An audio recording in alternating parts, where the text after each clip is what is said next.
Today we're going to go over installation of the APES automated paper ejector and stacker and the PAL or pick a lift onto an HD7700.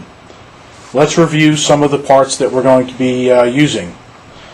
The two basic parts on the APES unit would be first what you're looking at right now, which is the stacker portion of the unit.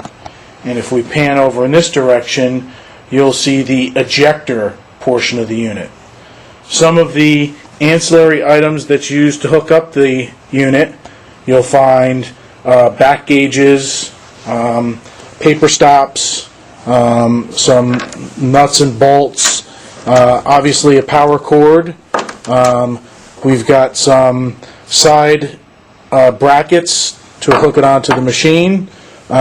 We also have back here, we have some of the paper guides and related screws that go with that. The first step in the process is to remove the two top bolts off your 7700 on both sides of the machine. Your automated paper ejector and stacker comes with a bracket that will attach onto the side of the machine.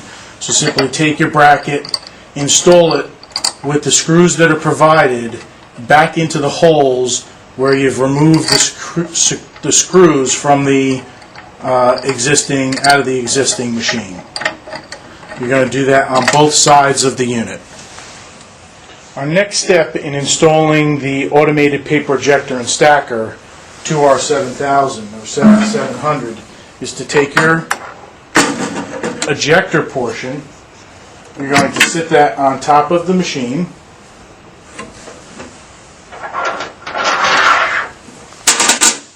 You'll get a bunch of these different screw knobs that'll come with the machine, and in the bracket portion you'll see an area where you can mount this down on top of that bracket that you've just installed on the machine.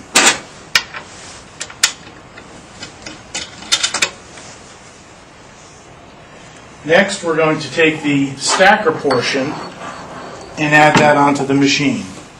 You'll notice there's a bracket here that comes off the stacker and actually lines up with two adjacent holes that are on the ejector portion.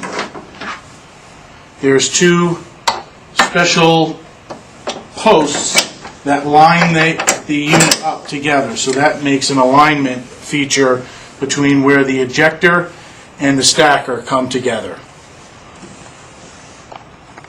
Back on the stacker, we can now add on our guides that will adjust to guide the paper into the ejector. You'll just take your little brass screws, tie those into these holes that are on top of the machine, and put your guides in place.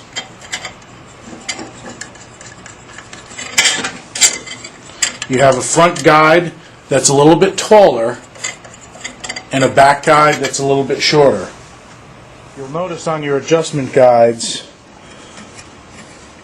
there's a adjustment knob here where you can adjust your stop for your margin setting on your paper stop. Back to your paper stacker, you'll notice two screws on the inside of the paper stacker. Loosen those screws, and your front table opens and closes to adjust for different paper sizes. That's important to make sure that you maintain collation and you don't have a lot of paper jogging to do when you're done. The last thing we need to add to the unit now in terms of mechanical device is we need to add our back paper stop. So you'll find additional hand screw tightening knobs that fit onto the unit. Just tie those in place, and then additionally you'll find a paper stop that sits onto the front of this panel.